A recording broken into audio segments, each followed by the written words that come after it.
Hello, everyone. This is Calvin Butler with the RBBS Logistics Learning Center, and tonight is Wednesday night, and we are here with the members of the National Dispatchers Network, and tonight is a Q&A, questions and answers, every Wednesday night at 7 p.m. Eastern Standard Time. We are right here and to answer some questions. And so, without further ado, let's get started. I'm going to start sharing my screen, and we'll start our question round in a second here.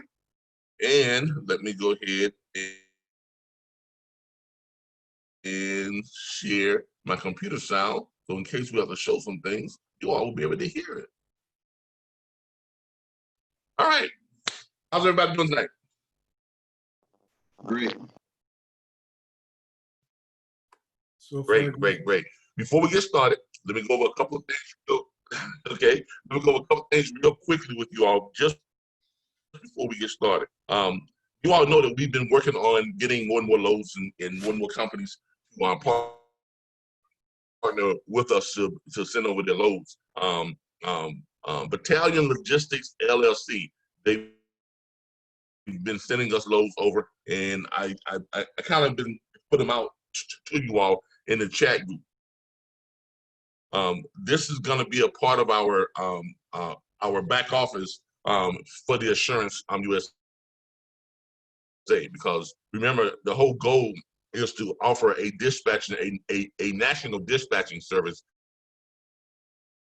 where the carriers and owner operators won't have to pay us a percentage of each load fee. We're getting away from that. We're going to a flat fee of $1,000 per month, which in turn is going to save the owner operator somewhere in the neighborhood of $1,000 to $1,500 per month on their dispatching services. Not only that, for those owner operators and carriers that stick with us for at least 1 year, that's going to drop after that first year down to just $633 per month. Now that's almost unheard of. If you try to equate that to a percentage over the basis of each load fee, that's going to come out to be less than 2%.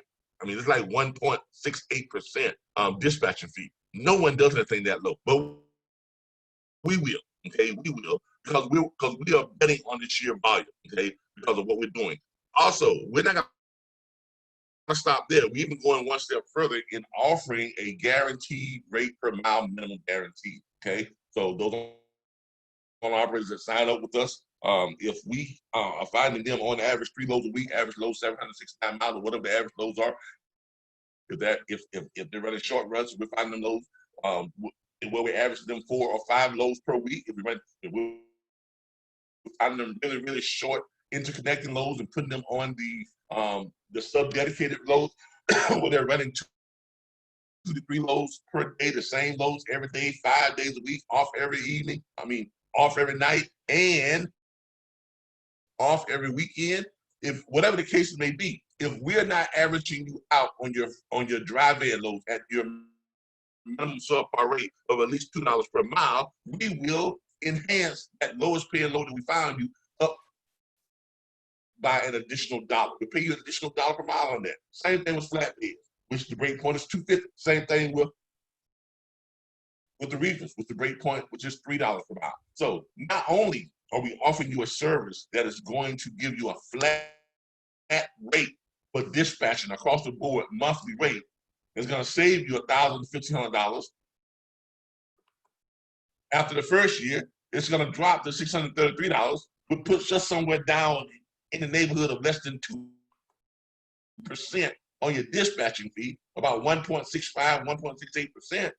Not only that, but we're going to give you a guaranteed rate per mile guarantee, and it doesn't even stop there. On top of that, we're also going to give you our low factoring that we have already acquired with 2 major factory companies. They're going to give you a very low factory rate. So, what more could you ask for? So, well, having a whole bunch of loads that kind of fit your criteria. And that's what our mission is right now, is to reach out to as many brokers and as many shippers as possible and add those brokers and shippers to our load production list, where they're sending us the loads every single day. And we want to thank Battalion Logistics LLC for being part of that unique network that we're setting up. They're sending us loads now every day, but they send us their loads, and when we get them, we will then put them out to our networks and things of that nature, and they're part of our back office on the Assurance USA back office, so that all of our branches have access to a multitude of loads. JB Hutt is also one of those, one of the companies that has partnered with us. As you can see here, we've been approved. Our login has been approved for JB Hutt. So that's great news. And we're also working on Snyder. We're working on a whole Warner, a whole multitude of other carriers and brokers. We're working on some major brokerage firms. And we're working with shippers right now. I'm in talks with about 6 different shippers that all together is going to give us access to about close to $40 billion worth of loads. Okay, so if we can pull those together, that's going to give us access to more than $40 billion worth of loads every single day. We're talking on each one of those shippers are going to be giving us on average somewhere around 10 to 12,000 loads or more. So we are working on some huge things within our network. And the reason why we're doing this is because we want to be able to have the loads available to match with our carriers, to keep them running, and to keep them running above subpar rates, essentially eliminating cheap rates. So that's where we are. That's what Assurance USA is all about. That's what the conglomerate is all about. And that's what we're striving to make happen. Now, tonight is Q&A. I do want to make sure I bring you all that update and let y'all know what's going on behind the scenes, because we are getting ready for our launch in the next couple of weeks, and it is going to be, it's going to be something. So let's go ahead and get started with our Q&A. And let me get rid of this. And let's get started. So, can everyone see my screen? Yes. Yes. All right, great. Everyone can see my screen? We got a lot of people in here tonight. We got a lot of people on here tonight. We got quite a few people on here tonight. So let's go ahead and get started. Remember, if you are a member of the National Dispatchers Network, you can log in to our live training, our live session, live and interactive at mydispatcher.org. That's mydispatcher.org. And you go over to where it says the More section, and you log in, and you go out to where it says weekly training and curriculum, and then you'll be able to click on the little join the online meeting. You click that, and you'll be able to join us live. You will be live and interactive. If you are not a member of our subscription platform, you can go to our Facebook page, the RBBS Logistics Learning Center, where we are broadcasting live here on the Logistics Learning Center. We are also broadcasting live on freight brokers, trainers, and instructors.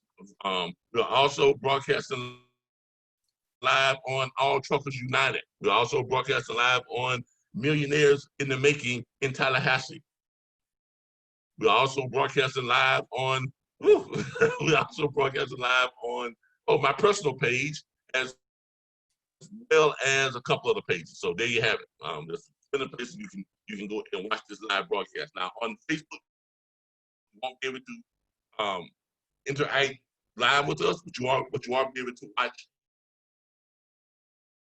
the live feed and see what's going on and things of that nature. If you want to type in something, and then after the broadcast, I'll try to get to you all and answer your questions. But for right now, let's get back to our Q&A. And tonight is Wednesday night, so let's get started. Who's up? Who wants to be first? Hey, Calvin, I have a question. Hey. I had a carrier today asked me if he would still have to pay the $1,000 if he was doing one load a week, or about one load, say, per day, rather than 3 loads a week. Okay, so basically his question is, if he's only running one load a week, does he Okay, all still right, let's pay be the something very clear. $1,000? If someone is going, if someone, yes, if someone is going to sign up with our service, this is not a service, this is not a part-time service. That's not what Right. this is. The Okay. Mm-hmm. logistics, the Assurance USA is not a part-time service. It is a full-time service. You take it all, right? Now, if you want to only use part of it, use part of it. But we do not give varying pricing for, however you want to use the service. You sign up for the service, you are getting your 3 loads a week. dispatching, okay? You are getting the rate per mile guarantee. You are getting the factory. You are getting all of that. Now, we can't give you a rate per mile guarantee if you're only doing what? Booking, using us for just to find you one load per week, Mm-hmm. right? Right. Okay. Right? Yeah. We can't give you, those rate per mile. We can't give you all the things that we are offering you if you only want to part-time the service. If you want the part-time the service, stay with whoever you do. Do whatever you've been doing. This is not for you, obviously. Now, if whoever you with, if you're paying on average more than that, you probably are, because most services charge you at least 5% on your dispatch fees. If you're paying the minimum 5%, if they're booking you at least 3 to 4 loads per week, you're paying out more than $1,000 per month. I guarantee you that. In fact, the majority of services are charging somewhere between 7 and 10%. You're paying out close to about $2,500, if not more than that, per month. Okay, this is a package that saves you money. Okay, now if you're only taking one load per week, then no, this is not for you. If you want us to put you on some dedicated freight and all that type of stuff and keep you on those dedicated runs, this is for you. If you want us to find you loads that are consistently going to keep you above subpar, help you to make more money and save you money on your dispatching fees and get you a low rate on your factoring and save you even more money after a year and give you a rate per mile guarantee, this is for you. Okay? But what we're not going to do is we're not going to try to satisfy every Tom, Dick, and Harry that wants to just nitpick the service. If you want a diet, then go somewhere else. This is a buffet. This is not Weight Watchers, obviously. Right? This is a buffet. This is for those carriers that want the package. This is for those owner operators that want to have someone that's going to have their back continuously and going to make sure that they are making money. That's what this is for. All right. Does everybody understand that? Yes. Does everybody understand that? Yes. Okay. Because it would become a logistical nightmare for us to try to create a service that has all these different varying prices. We started letting people say, well, I just want to do just one load a week. Okay, then we got to come up with a price for that. Another person said, well, I just want to do this and that. Then you got to come up with that. And then when that person, that won't fit. That won't fit. But I'm gonna tell you what's gonna happen. Person's gonna lock in at that one load per week. Then all of a sudden they're gonna try to push you to doing 2 and 3 loads a week. And you're gonna tell you got to bump a higher price. Well, I was told that. No, you weren't told that. So we're not even gonna start that. Okay, we're not even gonna go down that road. We're not gonna start that. That's bad business. It really is. Okay. If you're an operator, you need to make up in your mind. You need to decide: do you want to save money and make more money, or do you want to spend more money and just be out there to win? That's what it boils down to. All right. Did I answer your question? Yes. All right. Great. Next question. Calvin, I have a question. I'm in the Yes, process. ma'am. Hi, I'm in the process of getting set up for to apply for Central Dispatch. I want to know if you suggest setting up a completely different website for the car hauling, or do you think it would be okay just to designate a section on my independent dispatching website? Which would come off better, do you think? I would think that the best thing you can do is follow the example of probably our most successful person that does the auto hauling, Darren Stevens, over at DZR. And we talked about this in our auto hauling videos, the training videos. If you take a look at what Darren does, okay, and Darren, he's obviously our most successful student when it comes to engaging the auto haul business and doing things, of that nature. And I know at one time he was doing close to, getting the 15 grand a week, on auto hauling. So that should tell you something.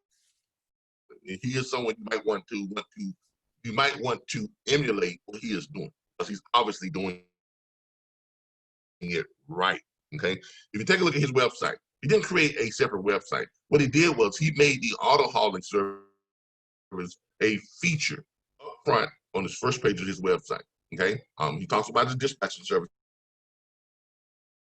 He has his auto transport services, and he has a little about us. Now, the way this is set up, this is going to make it easy for him to even incorporate the Assurance USA. If he's on that plan, if he decides to be on that type of plan and be either a branch owner or a member specialist, his site already has a theme where he can easily incorporate that.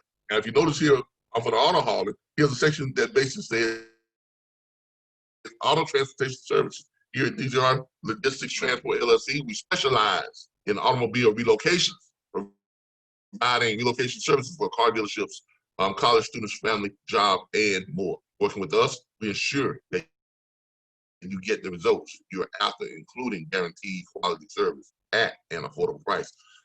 Then to go down here in some of the imagery, if you go through where it goes through some of the images here, you'll notice that he has some images that are featuring the auto haul. So what you want to do is you always want to, include this type of stuff into your main website. You don't necessarily have to create a separate website, but you want to do what's called that cross branding. Some people who are interested in moving some of the cars and stuff, they may have a connection with the truck driver that just need loads. So you want to go to the dispatching. You want to let them know, how the company that moves my cars also does dispatching services. Or shippers will look at it and say, oh, so you don't just do cars, you move other freight too. Yes. Okay. Even in his About Us page, when you go to the About Us page, excuse me,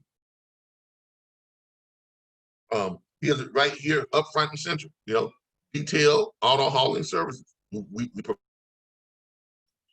provide top class automobile relocation services for individuals across the country, services for car dealerships, auctions, brokers, carriers, students moving for college, real estate companies, or moving families, etc. Contact us for all your automobile relocation needs. So I wouldn't be a big fan of creating another whole separate site. But then you're splitting up your branding. You're splitting up your chances of getting some cross customers from one to the other. The way that he has it done is a perfect example. I like the way he's doing it.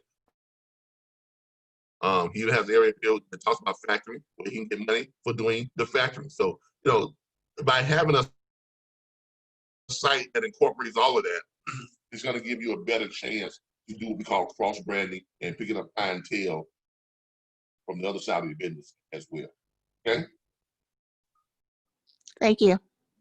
Does it have anything to do also with next question? Calvin? A question. Yeah. So does it necessarily have to have your website have something to do with the name being in transport? Or, for example, if you had RBBS logistics, but on your website, you're also advertising the auto transport. So my question is, should your company name have something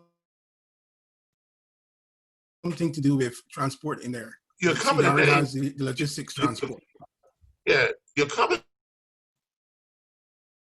name should have something that reflects the industry. Transport, obviously puts people in mind of, transporting cars, transporting goods, transporting whatever. Logistics is kind of a broad stroke name. Dispatching service, that's kind of a single, narrow, more To the point. focused brand name. So yeah, I would try to implement something that gives you, that appeals to anyone who's looking for any type of service within the logistics industry. So if you have the name logistics and transport both in your then you're doing pretty good. If you have the name transport, you're doing pretty good.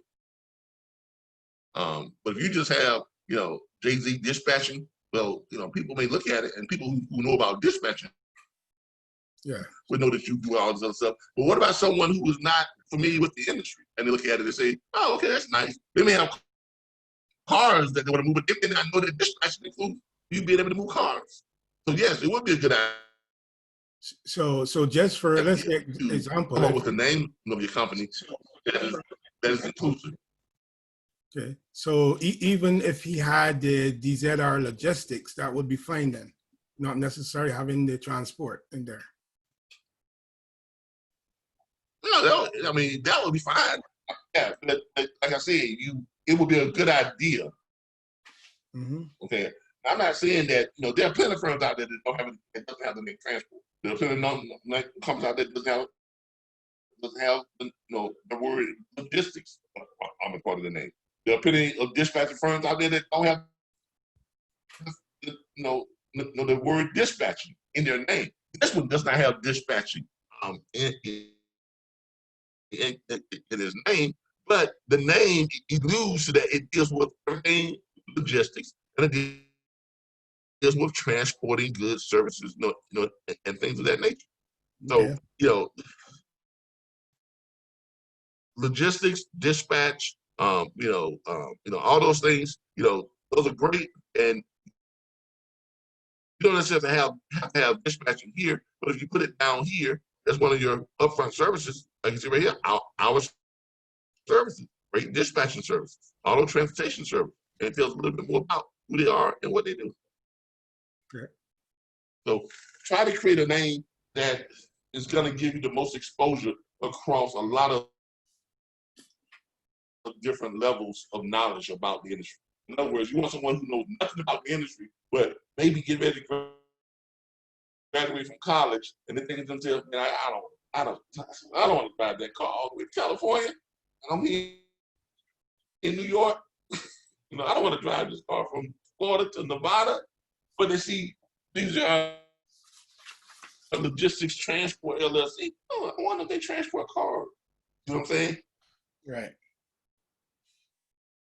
If you're having a name that kind of goes across the whole spectrum of the knowledge of the general public out there, then you're going to increase your chances of getting that new business. Okay? Right. All right. Next question. Oh, was that satisfactory for you? Yes. All right, great. Next question. I have a question. Mr. Calvin. Yes, sir. This has more to do with the member specialists. I know you mentioned that they will be working for the branches or chapter owners in the state that they are in. And my question would be, if that particular state don't have enough of the platform members for that state, how will that be handled?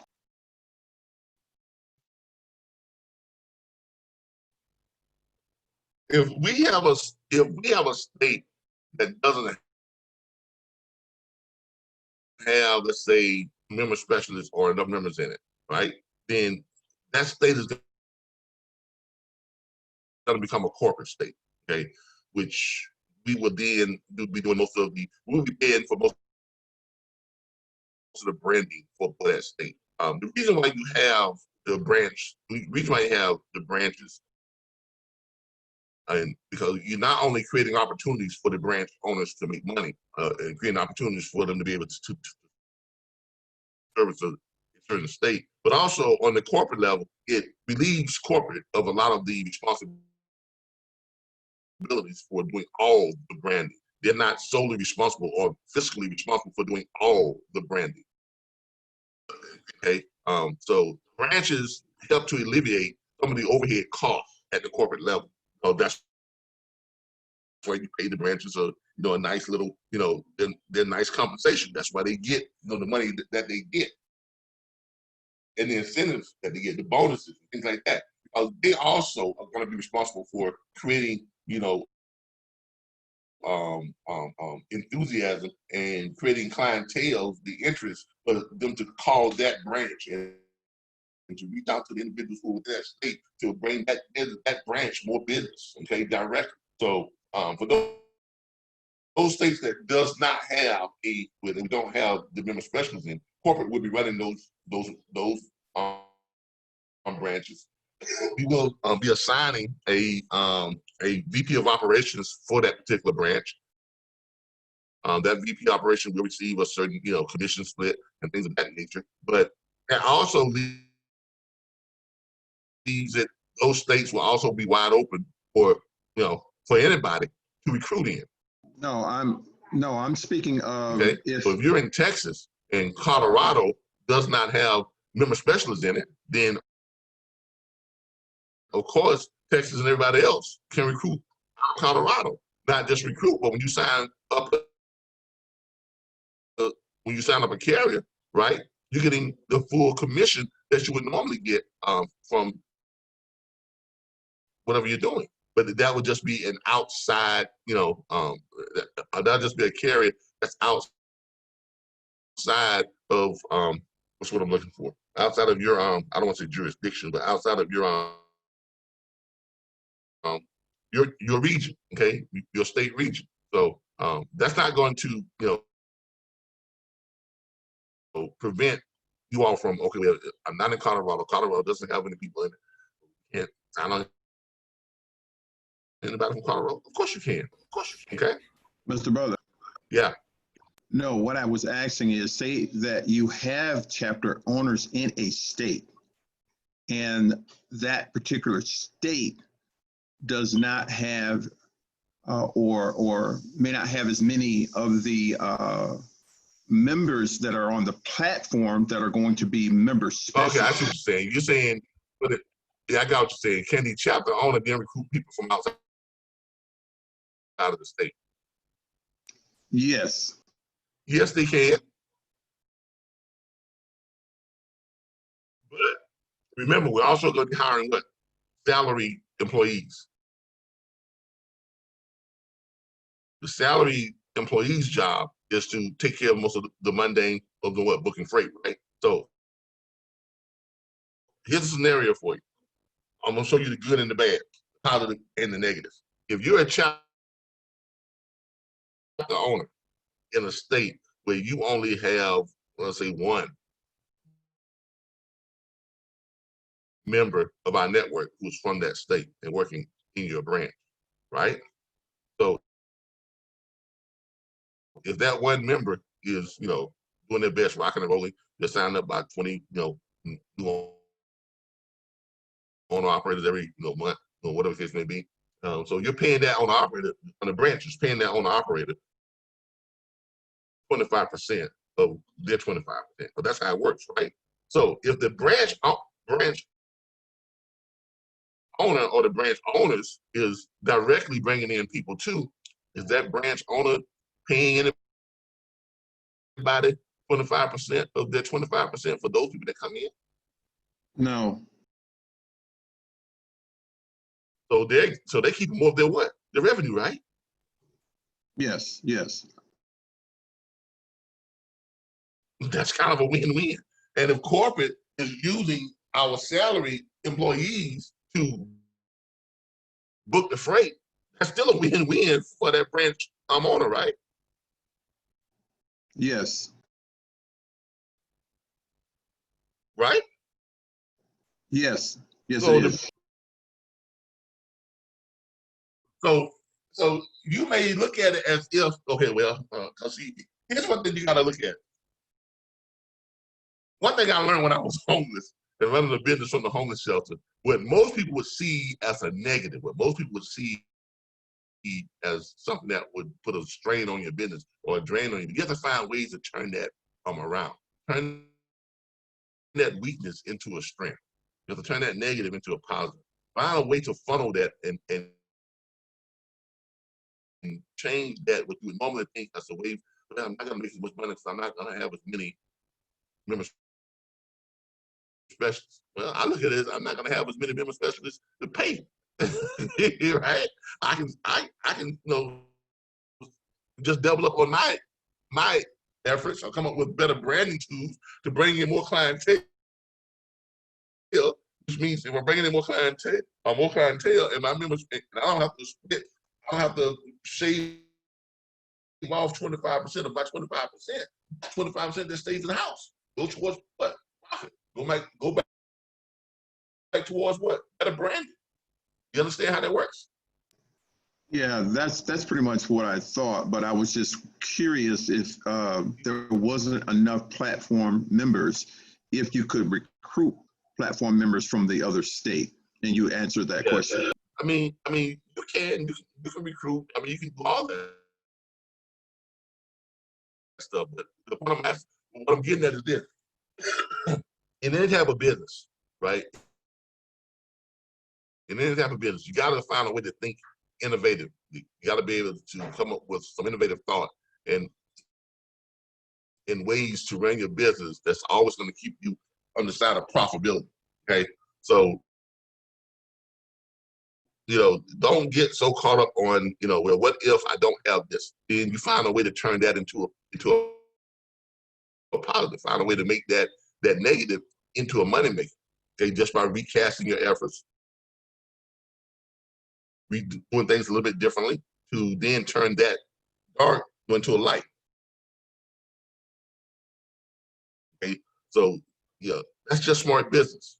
That's what it means by always keeping your head on a swivel when it comes to business. Okay, because as a branch owner, you're going to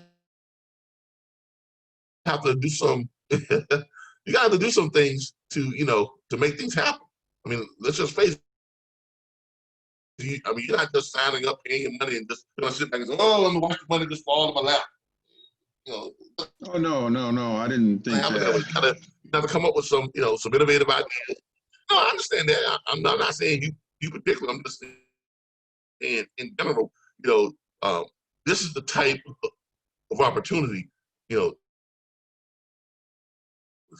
that can make your life. That can make your life. That can set you in generations. Down throughout your entire generations of your family. But you gotta, put some thought into it. You gotta work for it, and you gotta, come up with some ways of operating. And you gotta have that type of attitude that no matter what's going on, I can turn that into a positive. And this is one of those things that's really not that hard to turn it into a positive because it automatically is. I mean, it's just automatic that you're gonna keep more of your money if you have less people. Now, does that say that you shouldn't hire? That you shouldn't try to have as many member specialists as possible? No, because obviously the more member specialists you have, the more your company is going to grow. The larger your branch is going to grow. The more your revenue is going to grow over time. But at the same time, don't get down in the dumps if you don't have a whole bunch of people from your state. So that just means that you yourself as a branch owner just having to come up with ways to make your branding a little bit more productive to bring in more people. Again, you have less money to pay out. You can start getting more people. Can I, when, and I don't Okay. know, I don't know who had asked the question, but when he started the question, he was saying from a member specialist point of view. So I thought, and so now I'm a little confused, and maybe you can clarify it a little bit, whoever asked the question. When he said he was coming from the member specialist point of view, what if he's with a state that doesn't have a lot of carrier members? No, it was Can, the opposite.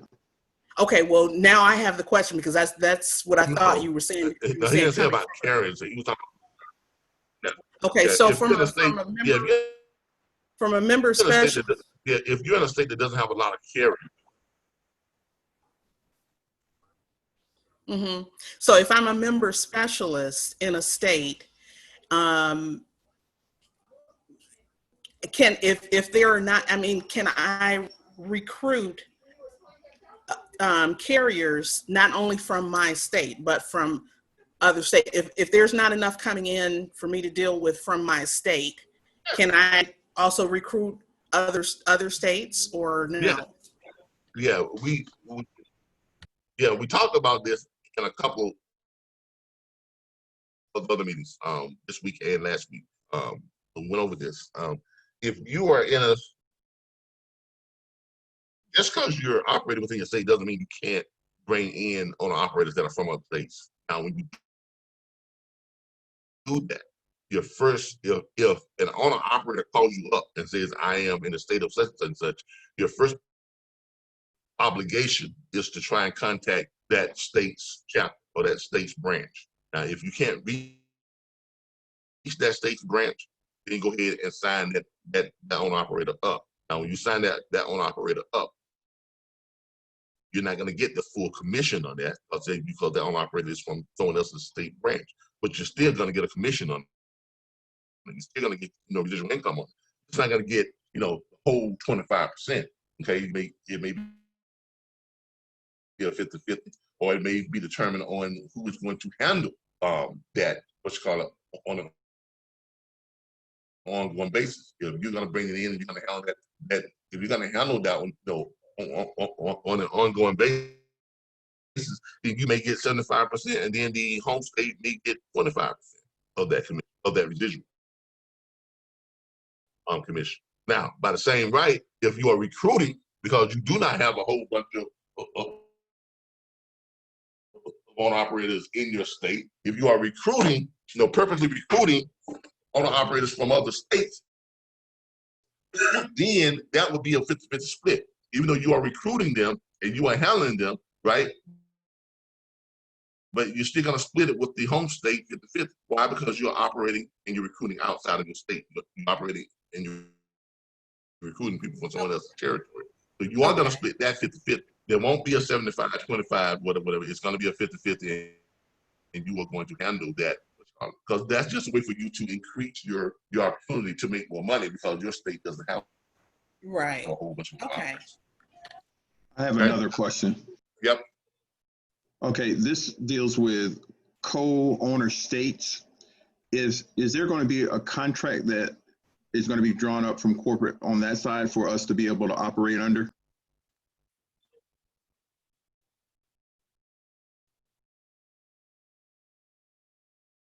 Hello?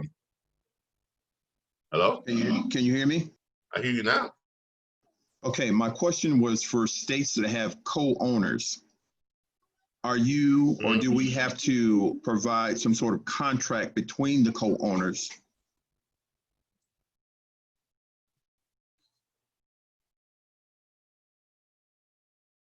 Can you hear me? I'm not hearing what you're saying, but but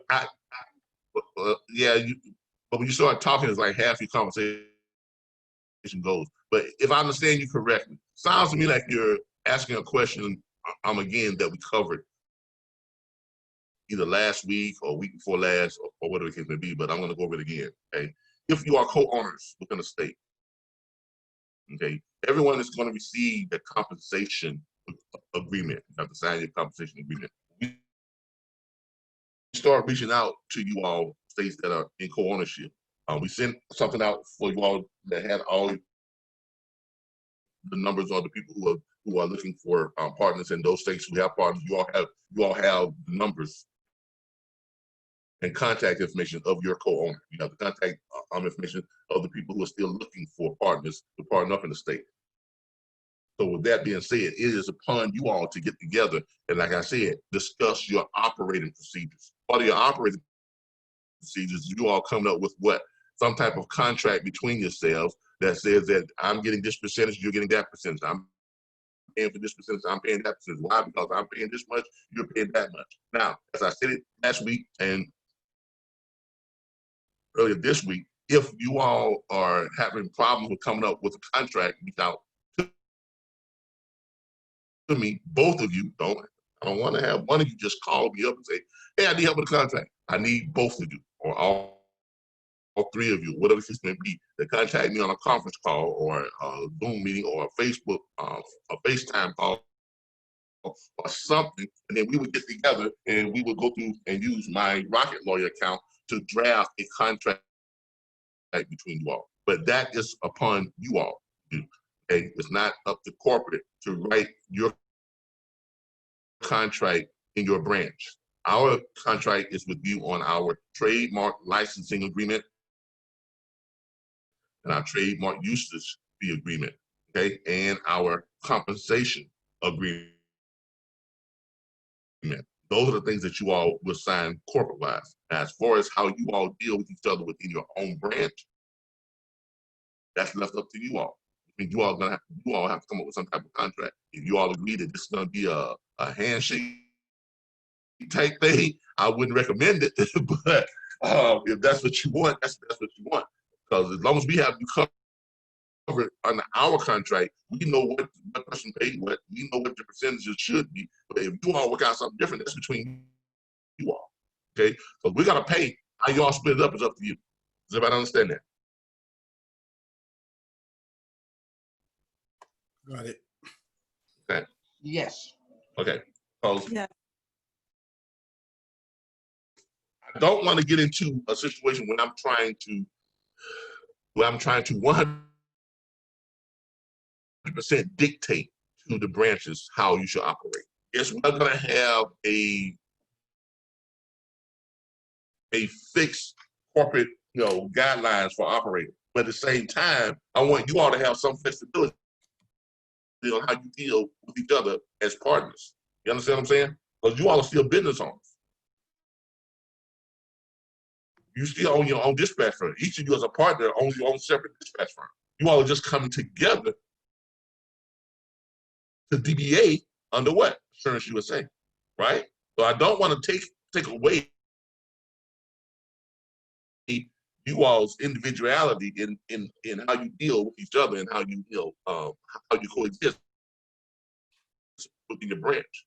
It's much better if you all came up with an agreement that you all agree upon. That way, you're gonna get together, with a lot more harmony than if I just gave you all a set of things. All right, this how y'all gonna act, this how y'all gonna behave, this how y'all gonna get paid. You understand what I'm saying?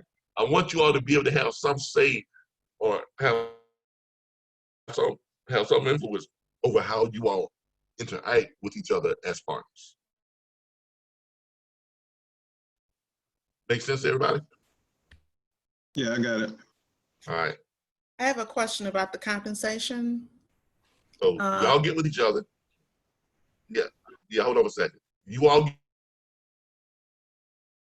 get with each other. You have the list. You have the thing under that. Those of you who are matched up and who are partnered up, you all have that list. Contact each other. Talk to each other. Make that happen. And then if y'all need help with behind the contract, then you all contact us at corporate, and we'll get together with you all and help you all to come up with the terminology and the framework to structure that contract. All right, go ahead, ma'am. The question was about, I remember you saying once before about the compensation was going to be split in some type of way where you're getting US and then a portion of it is Bitcoin. Is that just across the board, or is there an option to do something different, or how does that work? Oh, that's going to be across the board. And we are going to be, because look, here,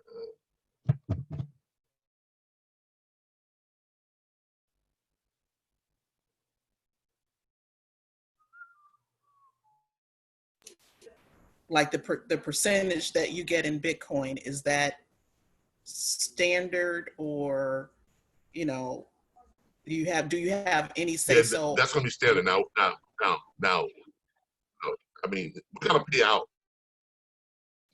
what we're going to pay out. That's standard. Now, what you do with it after that, so you want to cash your Bitcoin, what's going to end a half over here, a half of it right. That's up to you. Okay. But the company is going to pay 60-40 split. 60 is going to be in traditional currency, or it's going to be in Bitcoin currency. Okay. That's what the company is going to pay. The reason why that is, we're not going to have like this company, we're paying them 20%. No.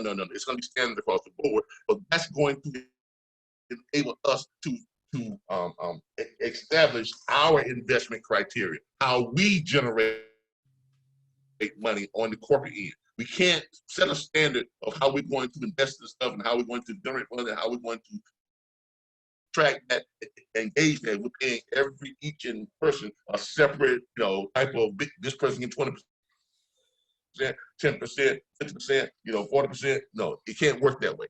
Okay. In order for corporate, okay, to be able to set our investments, because one of the jobs of Mr. Israel is finding ways for us to grow our money. That's his job. It's going to make his job 1,000 times more difficult if he has to go through and say, well, okay, we got 20% of Bitcoin, pay this right here, 30% of that, 15% here, 12.2% here. No. And we're not going to do that. Now, once you get your money, you'll be able to do what you want to do with it. If you want to take, a portion of your funds that were paid out in Bitcoin, if you want to take that, like you see here, and if you want to sell, X number, or what you call it, here it is, you can sell it. That's up to you. All right. But here's what's going to happen. We're going to set everybody up. It's going to be set up on a Robinhood account so that when we pay you, we can go in and take the money that we're paying you on 40% of it. We're going to purchase you Bitcoin. All right. And then we're going to purchase that. And you're going to have that account that's going to be set up. Right. So when you're looking at your Bitcoin account, on Robinhood, right? Then you would be able to come in and say, okay, what do I have right now in my Robinhood Bitcoin account, my cryptocurrencies right now? Am I logged in? Where is my effect? I know. Look, it shows my equity. Let's say, I logged in. Yeah, okay, yeah, I'm logged in. All right. So if I'm looking at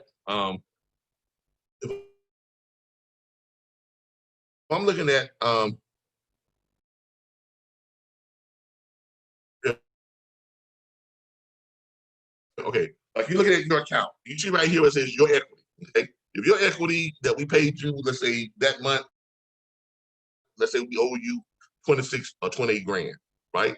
And let's say 40% of that we purchased that in Bitcoin equity. So we go in and we purchase those statues, $10,000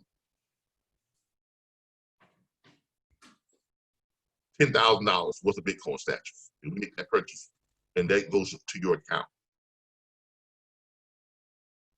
All right. Now, that $10,000 in Bitcoin statues, the way it looks right now, if you had to do it right now, that would give you an extra, for every 1,000, you get almost an extra, 1,600. Because I've invested in Bitcoin a total of $1,100, but my equity now is what? $2,632.25. You see it? You see what I'm saying? So we may give you, or purchase for you that $10,000 and put it in, but that may be, if you do the math on that, the way this looks right now, if you did math on that, I got $1,100 invested.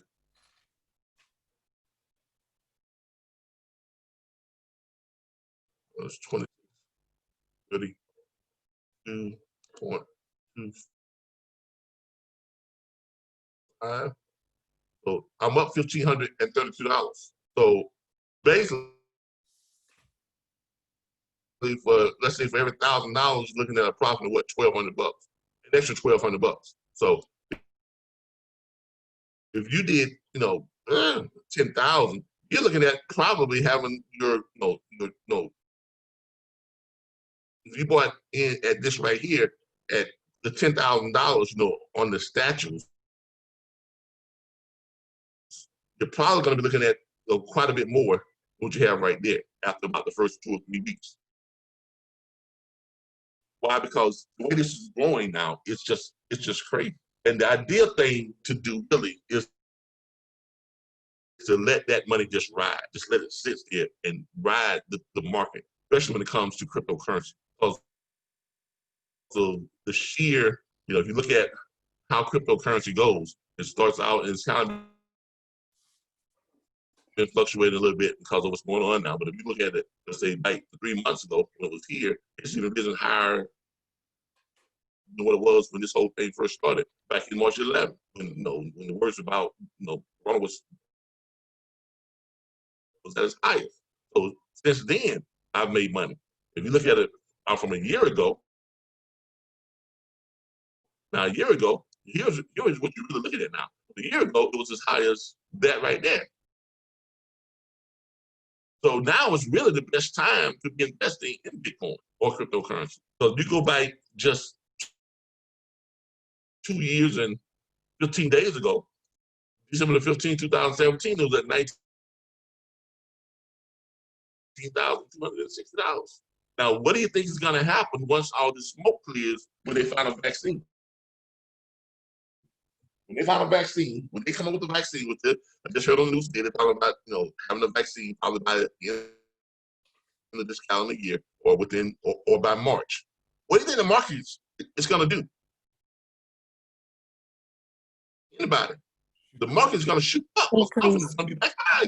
Yeah, confidence is going to be back high again. Now, before that, this is with what we are doing some things that are different from what other companies are doing because we're trying to put you all on the right side of this change. There's a change that's coming. There's a swing that's coming. And everybody knows that if you're gonna make real money, lasting money, what they call old money. Y'all know what old money is? What they call, what's old money? You might tell me what old money is. Generational wealth. Generational wealth. Exactly. Generational wealth. Exactly. And that's the name of that's really the name of the game, is generational wealth. That's something that, and I don't want to get racial here, but that's something that we have been denied the opportunity to participate in for, over 600 years. But now we have an opportunity, we can do that. But a lot of us don't because we don't quite understand it. And the reason why we don't understand it, because we never had these conversations before.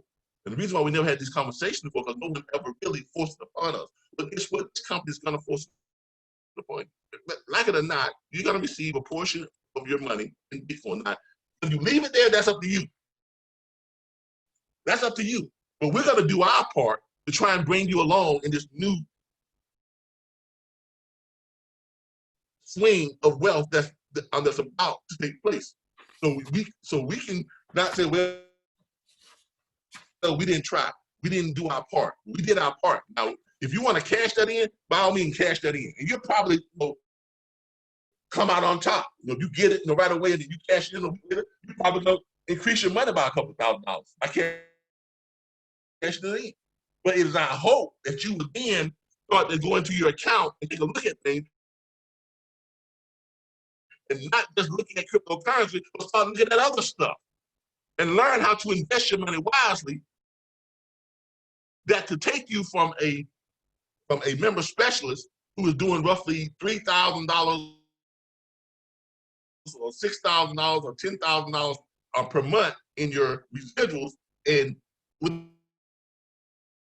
a year, not just depending on us to increase your revenue, but your own initiative and your own efforts by you learning more about how to operate and how to create generational wealth. In 3 or 4 or 5 years, you've increased your own value by a few $100,000 and on track to increasing your value by a few $1 million. Yes, I am on a mission here. And yeah, I can easily just say, I'm not even going to put myself through the headache of trying to set up these accounts and pay you all on Bitcoin. Because either way, I'm still paying the same money. The same money is still coming out of, our corporate account. We're still paying the same amount of money. It is our hope that you all will take this and you will work it to increase your money by even that much greater. So this is, the markets, it's a proven structure. It's proven. If you look at the market, in general, just in whole, you'll notice it started out here. Then it started working its way. It goes up, it comes down, it goes up, it comes down. But eventually it always does what? It always gradually does what? It's right here. The dip, fall, dip, but it gradually goes up. This is what has created generational wealth for for thousands of other people out there who have these kids that you all see as privileged. They're privileged because someone had the foresight back then to recognize that this is where you need to be at. So here we are. Your Google Home isn't set up. There she go again. So Okay, so yeah, I we are. I understand. I used to be a trader. So, I've been home. I understand the markets and all that. Yes, just want to know if it was standard, that's just going to be the standard payout, a 60 for 40 split on the Bitcoin. Yeah, 60-40. And then you can do with it on whatever you want. Now, I want y'all to remember something. When you ask a question and I give you a long-winded answer, that answer is not just for you. If that was the case, I could just get on a private phone call with you, just answer your question and just one. But this is a show, okay? This is a show. This is broadcasted live over several platforms. This goes on YouTube. These broadcasts actually generate revenue in the tune of YouTube subscribers and advertisers and things like that. So as I'm talking about this stuff, advertisers are looking at it and saying, they talk a lot about Bitcoin. Bitcoin production people might say, well, let's advertise on his YouTube channel. Oh, he's going what? Which I do have Robinhood. Robinhood executives have started to advertise on our platform, which increases our revenue. So please understand, if I'm giving you a long-winded interpretation or a long-winded answer to your question, it's not just to appease you. Okay, so have some patience, because it's not about you. It really isn't. It is about you and getting your question, getting it answered, but it's also more so about the entire platform and what we do. Okay, this is just part of this whole thing. These meetings every week, they're all part of a bigger purpose. Okay, yes, they are about you, on some level, but it also has a bigger purpose too. Okay, and when you all, and hopefully you all will start to emulate some of the things that we do, because I think I showed you the other day how our YouTube channel generates great income, great revenue. Okay, but all this stuff goes into what? Creating generational wealth. That's what it all goes into. But that's a big part of who I am and what I want to do, because I don't want any member of my lineage to ever be in the situation that I was in 9 years ago. I don't want to have to hear about it. And these are people I may never know, but I don't want them to ever be homeless. I want them to ever experience that. I don't want my daughter to experience that. I don't want anybody in my immediate family to ever experience that. Okay? So, and I definitely, and I don't want you all to experience that. That's why we do the things that we do. Okay? All right. But this is what it is. Okay? And to expand on this just a little bit more, as I was getting to, it's not just about the cryptocurrency. I want you all to get exposed to it this way. But I also want you all to look at other stuff. I don't know if you all it was talking about the news. We talked about a vaccine, right? Companies that are developing vaccines, their stock is going to soar. If y'all see, I got quite a bit of money invested in this company, which they engages in the development and transformative medicines based on messenger, rhabdotic, whatever that is.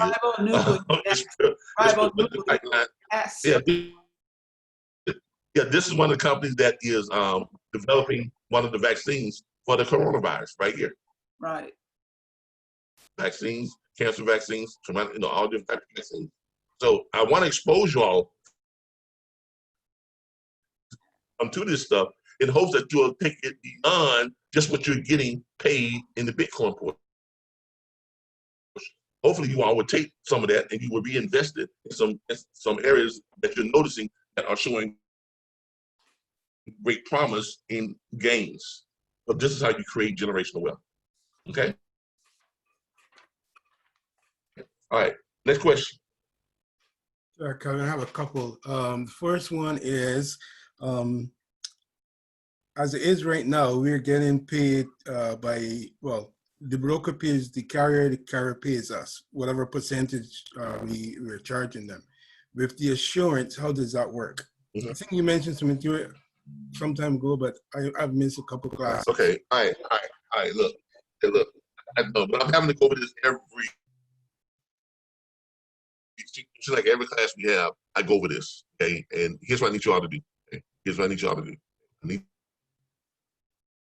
y'all to start going to our YouTube channel. And I need y'all to start doing some research because it's getting so repetitive till it's kind of like stifling, us moving on. I don't want to get stuck,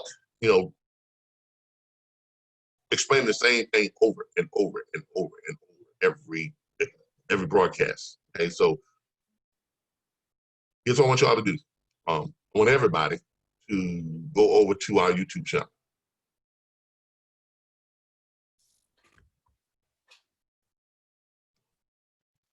That YouTube channel is Assurance USA. It's hard to find. You just go up here and you put in Assurance USA. Or type it in here, Assurance USA. It's right there. Look at Assurance USA. It's going to pull up our channel. That's our channel right there. It's our video that we have on. All right. And I need you all to go and subscribe. Subscribe to the channel. Right? And then go and start watching some of the videos. We talk about different things. Capitalist brand ownership, talk about how you get paid in there. Okay? If you go over here, and there's one that talks about the opportunity. Where's it at here? The merger. We talk about it there. Find the opportunity one. We definitely talk about it in the opportunity. I think we talked about it there a little bit. There's right here, chapter and branch ownership. There it is right there, the opportunity. Talk about it there too. So make sure you all go and you all subscribe to the channel and you watch these videos. Because if we get stuck asking the same things over and over, especially these long ones that have to go into great detail and showing you the numbers and the calculations and all this type of stuff, we've done all that. We've done all that. Not only there, I also want you all to go over to Facebook. Up in the search criteria on Facebook, just type in Assurance USA. And you're gonna pull up the group. You're gonna pull up our Facebook page, which is Assurance USA. There it is right there. Okay, like the page, and then start reviewing the stuff that's on that page. Because not only is the video on that page, but the breakdown in print is on this page of how you get paid, percentages, all that type of stuff there. So, you know, when you start going to some of the stuff, because we put it out there for a reason, okay? And once we get the back office, all this stuff is going to be in the back office too. But go through our Facebook page if you have questions about our trademark. That's there. Our trademark is there. If you have questions about, just different stuff about what all the stuff we're doing, Part of the class, right? it's all being put here. And what you're looking for on here is this. Let me find it for you. Here's what you're looking for. In all these videos, we talk about something of that nature. Yeah. But this is it right here. Well, that's one that says how does it work. And the one for the opportunity, there it is right there. That's the YouTube one, and then there's the print one right there. Okay, and you go to our Facebook page. It says Insurance USA. The agency ownership. One agency. Per state, more than 2.7 million monthly residuals after 3 years. Note these projections are based on one agent writing 10 policies a month. If you click on this, it'll take you right over to the full spread PDF that breaks it down to you blow by blow, number by number, calculation by calculation. Okay, and explains to you what this is. First of all, now this has changed a little bit. I'm going to redo this a little bit on this part of it, but it hasn't changed much. It's still pretty much the same thing. Just now they're getting what they're being paid. They're paying us in the just a one flat fee, $1,000 per month, and then you all's percentages are based on that. So when you see right here, we talk about the $10,000. Instead of you getting that bonus up front, you get that bonus after 10 months.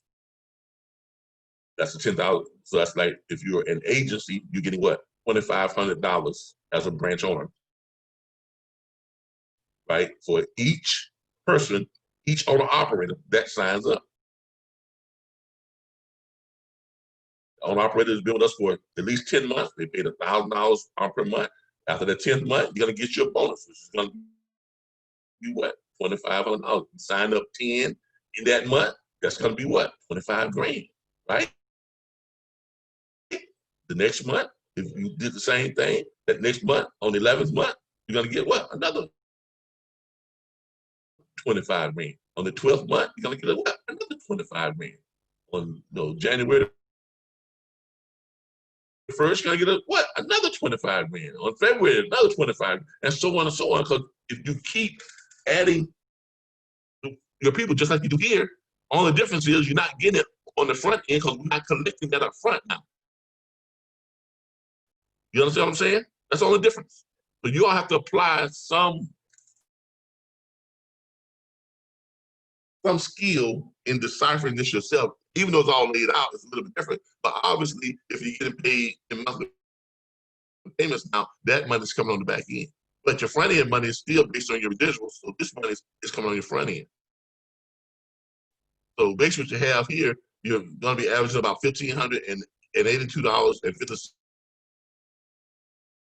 monthly, right? Then the next month, that's going to go up, double that. Why? Because you got another 10 people who are signed on, or 100 people, depending on how many member specialists you have, whatever. These numbers are based on this, the minimum of just 10 per month for the entire agency. You understand what I'm saying? If you are a what? If you are a branch owner. Okay, and then over here, we have what? The agent commission, which is the member specialist. Here again, same thing. Your $2,500 bonus or your $625 bonus for one person comes at the end, not at the beginning now. If you sign on 10, right, that's going to come up to be what? Roughly $2,500, roughly $6,250. If you're averaging 10 monthly, that's what it's going to equate to. So at the end of your first 10 months, you're going to get your first what? Bonus check for $6,250. Then the next month, you're going to get another one for about that amount if you added 10 that next month. Next month, it's going to keep in residual, but your monthly residuals are going to grow each month from the beginning. Do you all see what we're talking about now? So after your first year, you're looking at about $4,700 and monthly in residuals. But you get another $6,250 every month on top of that. So by the time you get that, the next year you got that much money that's coming in monthly, plus you're still getting your $6,250 each month on your bonuses. Y'all see how this grows? But it's all right here. It's all laid out for you. So go and research this stuff, put this stuff up, look at it, read it, and it's all there. It's laid out. It's not that hard to understand. It even has the calculations so you can double check the numbers. Okay?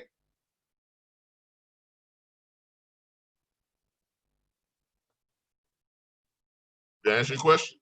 Yes, it did. Okay. Now you know where to find all that stuff. All right. Next question. So that means even though we're not dispatching them, even though we signed them on, we still will begin that monthly, what we're supposed to begin every monthly, even though we pass them off to the salary workers. Yeah. Starting off, you are going to be dispatching. Yeah. Right. Yeah. Starting off, you are going to be dispatching them. For about the first month or two, you're going to be doing the dispatch. Then after you kind of get them, after you kind of get them familiar with the operations and get them into sync. Because your goal is to take your owner operators really and try to get them on some type of dedicated. Put them on the hour-only dedicated that we just get a contract with JD on, and we're gonna have more contracts coming with Snyder, more contracts coming with different other companies that we sign on. Also, you all going to be looking at the low boards and trying to find what sub-dedicated run, or short run that's gonna put your owner operators on. So once you get them set on their different things you're putting them on, that they've been in the system for about a month or two, then you're gonna pretty much pass that off to the salary employees. So it's easier for them now to manage them, right? They don't have to do a whole lot. So they only been paid on salary, $12 an hour. So it's less encumbersome work for them to manage them. All they gotta really do is just go in and make sure that those are still running. Check with the brokers. Hey, I'm calling it. Check the status of this run right here. You satisfied with how the carrier is running? So yeah, we satisfied. He's here every morning about this time, picks it up. Everything's going fine. Great. That's all they got to do. And the few that are not on those dedicated type of runs, those runs that we've set up, then we're gonna be showing them how to go through and find the loads from the loads that we are providing them with. Why? Because we're setting up all these different relationships with these brokers, different trucking companies, shippers that they're sending us loads now. They're gonna go through and they're gonna match those trucks. Okay, Mr. Johnson, let's see, you're in such and such and such. I've got a load that's gonna work out perfect for you. It's paying above subpar. It's paying $2.97 per mile. It is a dry van load. It picks up here, it goes there. I'm gonna send this over to you right now. That's all they gotta do. And they would handle the dispatching part of it. They call back the broker. Hey, Mr. Broker, I got a carrier that wants that load. All right, great. I'm gonna send him right over to you. Oh, he doesn't have a carrier packet yet? Okay, go ahead and shoot that over to me, or shoot me the link, and I get it taken care of for you. See what I'm saying? So you all are not going to be encumbered with having to, steadily, have these huge local people you're going to be dispatching. You're going to have, roughly, you're probably roughly going to be dealing with between 10 and 20, your first month, first 2 months, but then you're gonna start moving over to the next section and let them deal with that. Okay. So, and on top of that, remember we are a corporate, we are a corporation. That means, we can get help from people who may have a light schedule. Someone who may have a light movie. We can, everybody is here to help each other out. Okay, but yeah, you will get your commission because you brought that person in. If you brought that person in, if you're the one that signed them up, you're gonna get your commission on them. As long as as long as they're using our service. Okay. I got a question, Calvin. So what percentage do you think this equates to in what's it called there? In dispatching fees. So for example, a carrier might be paying right now, say 7 to 10%. As we just spoke on that at the beginning. Was it somewhere close to 2%? At the beginning of this, we just said that if you try, we said that if you try to equate this to a percentage, it's going to be less than 2%. Okay. As far as the savings for the owner operators.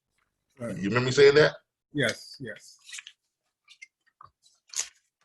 Yeah, it comes out to be like almost somewhere close to 1.67, 1.65, somewhere around there. 2%. And you can't get any better than that for an owner operator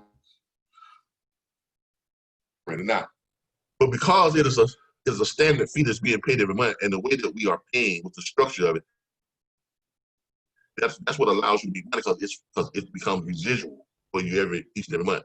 Now, the question somebody probably say, well, could I make more if I stay on my own on an individual basis? That would be the case, but in reality, no, you can't. Because in reality, you have to do so much more. In reality, you're going to have to hire so many people to handle, all those. And in reality, you're not going to be able to retain as many of the owner operators. And in reality, you're not going to be looking at many of those as you would if you were with the corporate structure. Because if you're on your own, you stand a greater chance of them going outside of you and getting loads from other sources, right? Mm-hmm. So in reality, you won't be booking as much freight. You won't have that opportunity. It sounds good. Yeah, I can do this on my own because I can make more money. But any of you that has ever done this, in reality, is not as easy as it looks or sounds because of what you're dealing with outside of your control. That's what makes the corporate structure such an attractive structure for everybody involved. Okay? It allows you to retain more of your clientele longer. Plus, you're wrapping all this stuff up into one. Think of how much we are relieving the owner operator, the stress and stuff that they have to. Okay, who am I going to do my factoring with? I got to send this paperwork out to this. Once I get this in, I got to send this over here. Fax that in. I got to stop at a truck stop and put this on the thing and fax that in. I got to do. Oh, come on. This service will eliminate pretty much all of that. Because now they just seeing the way. Back to what? You.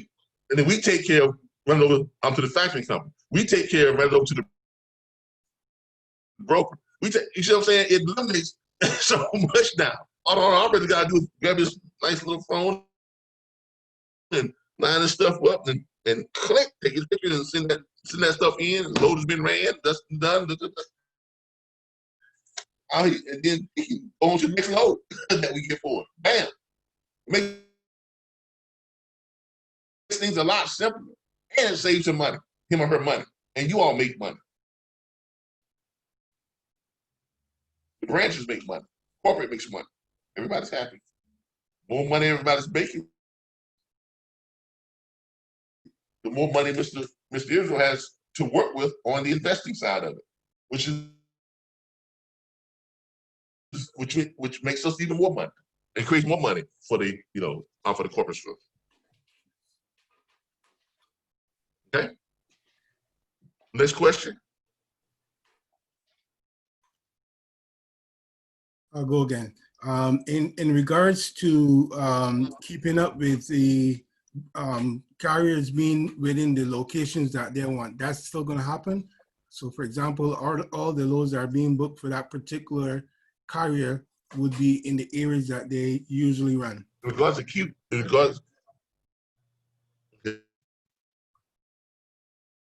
repeat that question again. Okay, so my question is this: if you have a carrier that normally runs, let's say Texas, Oklahoma, down to Florida, whenever you book those loads for the carriers, are you going to keep them within the same area that they're used to running? Well, you're gonna try to. Okay. But you basically gotta try to send them to the areas that's making money. Because the bottom line is what? The carriers want to make money, right? That's right. Okay, I mean, so if the area that they use or accustomed to running in is making money, yeah, we're gonna try to keep them there. But if you see that a carrier, if you're in, North Dakota, and you only got 67 loads up there, I mean, you're not gonna keep them. You're not gonna keep them. I mean, there's no sense trying to keep the carrier up in that area and within a tri-state area, you only got about a total of 200 loads. That would make any sense. Now, would it? No. Especially if you can run them a couple hundred miles or 200 or 300 miles outside of the area down to an area where you got a tri-state area of running almost 4,000 or 5,000 loads. You want to send them to where the money is, and then route them back home each week. Right. Okay? I mean, this is still going to require you all to do some work. You're still going to have to, you're still going to have to dispatch. I mean, this is not a get rich quick. That's how this is still work. You still got to do it. You still got to, yeah, I mean, you still got to perform your professional duty. You understand what I'm saying? So,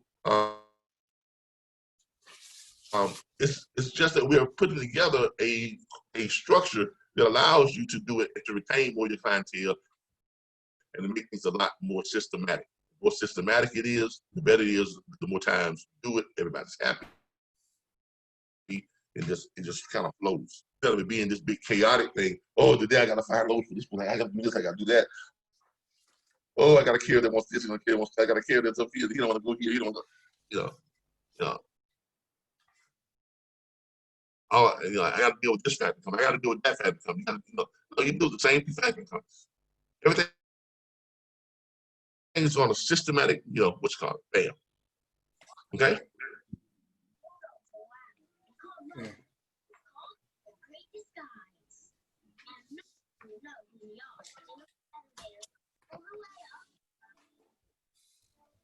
What time is it? Next question is 8:32. Started at about 7 hour and a half. So in about 15 more minutes, we got time for a few more questions. Anybody else have a question? Anybody have a question? Thinking.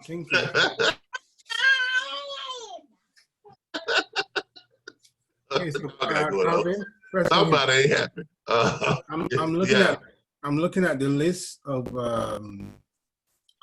places that are states that are being taken. So whoever has let's say sole owners already be paying that 10,000, and whoever does the, let's say, 2,500 or 5,000 would be under be an agent rather than a chapter owner, correct?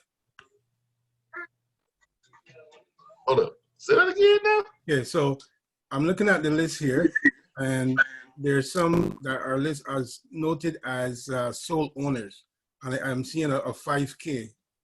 There's others that are 5K and co-owners. So the difference there is the sole owner would be paying the 10,000 for the chapter, and the 5,000 is going for agent under the chapter. Is that right? No, no, no, no, no, no, no, no, no, no, no, no. All right, you have somebody. Please, somebody's got a lot of stuff going on in the background. If you're not, talking, please mute that mic. If you're talking about the license fee, the trademark license fee That's right. agreement, okay, there are 2 trademark license fees. There are 2 trademark license fees. Each one of them is for owners, okay? There are 2 trademark license fees. Mm-hmm.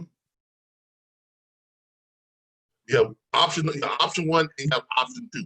Option 1 is a $5,000 trademark usage fee. It's option 1. If you're under option 1, but you are still an owner, if you do the 5,000, you choose your state and say, this is what I want, you are still an owner of that state. If it takes 2 of you, each coming up with 2,500, you have 2 owners within that state. Okay? Right. Okay.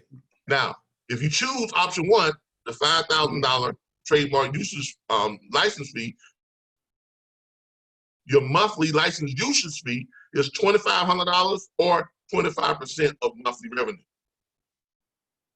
Now, if you choose option 2, which is the $10,000 trademark license fee, your monthly license usage fee is only $1,500 per month or 12.5% of the monthly revenue. Okay. All it is one gets you in at a lower license fee, but you pay a higher monthly usage fee. The other one, you come in at a higher license fee, but you get a break on your monthly license usage fee. You keep more of your residual of your revenue each month. You understand what I'm saying? So no matter how you come in, if you got 2 people up here or you got 3 people down here in one state and doing this right here, all of you are still owners, that you are co-owners of that branch. Okay? Right. And then your percentages are going to be based on how much money you put in. You understand? Okay, got it. And then you all, once you all have your branch, then you all are gonna go in. I mean, the people who are member specialists, who want to be member specialists, are gonna be contacting you. Okay, that's how you all are going to set up your branches. You got it now? Yes, I got it. Okay. All right. Next question. So when we sign the carriers on, we trying to get them with JP Hunter Warner, to do dedicated runs with them and Snyder, right? Or like, could we using their load boards, or do we still use the regular? Like, we still use them load boards plus the other load boards that we have, right? If we're gonna use everything. We're gonna use everything. We're gonna use any and everything at our disposal. Yeah, we're gonna use any and everything at our disposal. But we just trying to get them in on dedicated run. The same load boards. Yeah, look, ideally, what you want to try to do is get as many of your carriers on dedicated runs as possible. Are you going to be able to do that for all your carriers? No, but that's our goal. To get them on dedicated runs. Yeah. Exactly.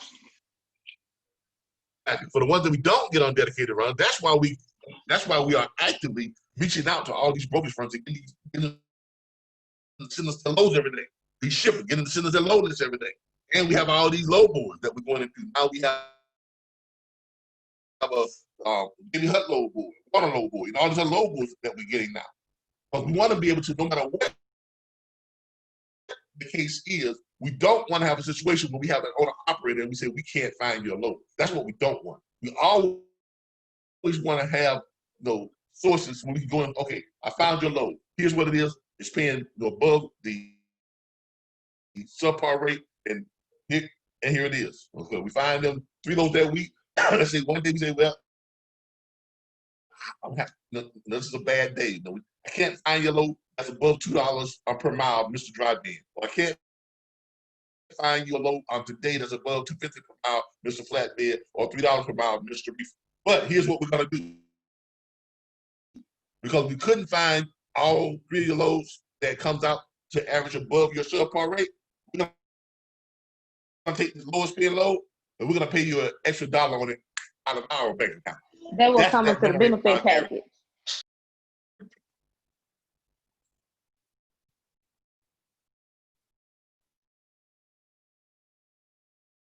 Hello? Yeah, your sound went out. What was the last thing you said? Yeah, the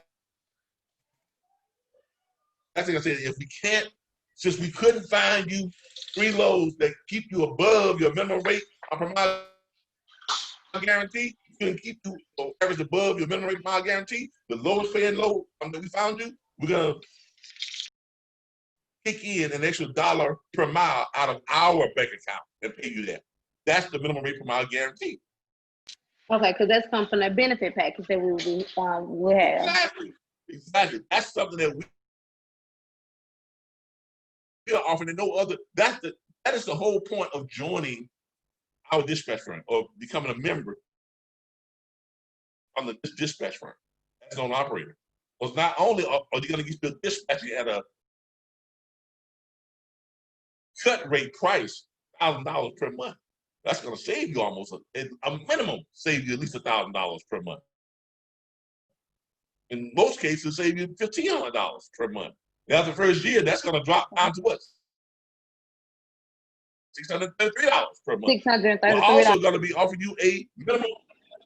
Yeah, after the first year, it drops down to $633 per month. We're also going to pay you a minimum. We're also going to guarantee you a minimum rate per mile guarantee clause. And we got to make sure that you deal with the same 2 factory companies, regardless. Well, they've given us the best rates. They ensure that they offer you all the best rates, and your factory is set with just these same 2 factory companies. You don't have to worry about, get charged this and charged that and all that stuff. How quickly are we going to get your money? Well, they do what? The quick pay and all that stuff. And you all in turn are going to get bonuses on your factory. You're going to get bonuses on your load production. You're going to get bonuses on your sign up. And on top of your residual income. Okay? All right, thank you. All right. Last question.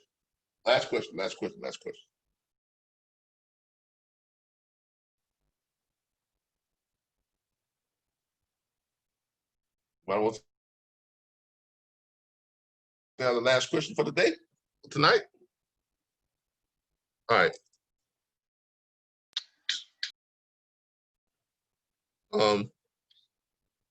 I'm going to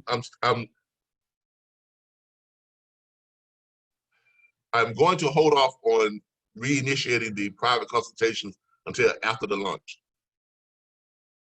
I just don't have the time to do private consultation. Now, if someone wants to take over and do some private consultations, you will be paid for them. You receive 75% of the consultation. Paying $5,000. So the only difference is if you please mute your mic. $5,000. Kind of, thank you, Mr. Agard. Everyone, if I'm saying something and your mic is open and you start talking, that's not going to work. Okay, that's not going to work. All right, so check your mics and mute your mics before you start having conversations outside of what we're going here. What was I? And this is my train of thought. If you want to do private consultation, if you want to take over, yeah, thank you. If you want to do private consultations, you will receive 75% of the consultation. For non-members, that's $100 per hour, so you'll be getting $75 per hour. For members, that's $50 an hour, so you'll be getting like $35 per hour. So private consultations can become pretty lucrative. It can make for a decent week. Before we suspended them, I was only doing the Monday, Tuesdays, and Wednesdays, and I was getting pretty much booked up all those days from 9 a.m. until about 4 o'clock. I was doing private consultation with about a 2-hour break in between at midday, and I had an hour break between consultations. So I was doing on average 3 consultations per day. Okay, if you average those out, they come out to be about, some of them $100, some of them $50, but they averaged out to about, good money. Especially when you're doing 3 a day like that. So some days that was $300 a day, some days that was $150 a day, some days that was $275, $250 a day. But it averages out. Over the course of 3 days, just 3 days, that's pretty good. Now, if I was to send it out for the whole week, that would be even more. But I need to have time to work on the stuff that I need to work on. And right now, we got so much going on that we're trying to get done. We're trying to bring to the table. I've got to finish updating the website. I've got to finish getting everything in. We got to get ready to start training on our merchant account. We got the CN USA training that's coming up. The TMS training that's coming up on Saturday. I should get confirmation tomorrow on the rep with them being available with us on Saturday. Hopefully we get that done. We got a lot of stuff we got to do. A lot of stuff we got to do. Got to get the back office site completed. So I don't have time for private consultation. Tomorrow and Friday, I will not be accepting phone calls. I'm going to turn off the calls coming in from the Logistics Learning Center. Okay, so if you need something, go to chat group. Send it in that way. If I have a chance to break from what I'm doing, I'll time into the chat group every now and then to see what's going on and see if I can help you out a little bit. But I've got too much to do. I've got way too much to do. So I'm not going to be taking calls on tomorrow and Friday at all. So if you're calling up and I'm not picking up, no one's picking up, there's a reason for that. Got too much to do. You can send stuff in through the feedback on the Square account. The interns will respond back to you.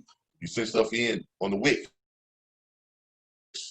feedback, they will respond to you. But if you're looking for something from me, don't call it in because it's not going to get picked up. And you all know that right now. I'm going to be spending most of my time trying to get this website finished up and back out so we can get the final rendition of it back out with the new images, the new terminology, the new theme of the site to reflect what we're doing. I've got to get with the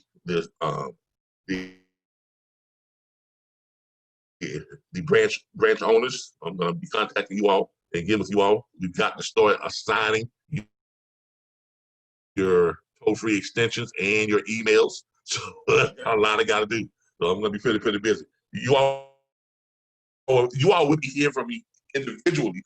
I'll be contacting you all, getting stuff done, assigning, toll-free extensions, things that, talking to you about your agency ownership. But you all will be hearing from me. Just don't call in because I'm not going to be able to, deal with you. Okay.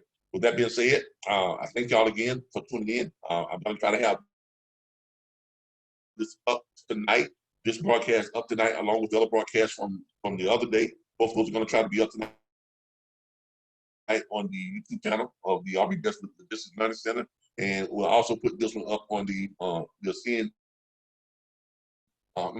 Assurance USA YouTube channel as well.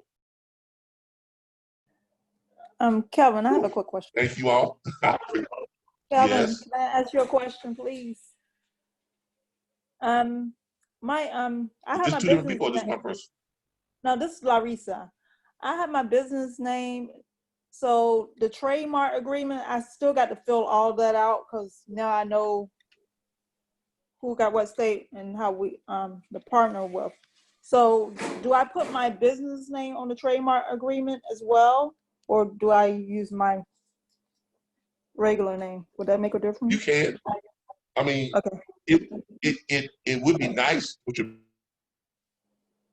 business name on there. There's a place at the bottom where it says company, where you list your business name, right above your signature. Okay, put my name up there, and then where it say company, put my Right. business name. That's how I do it, or Yeah. put my, okay. And when I do my Yeah, where email, it says company, just put your business name there, and then you sign it. okay, I don't know if my business name gonna be too long for the email, but it is kind of long because it's LP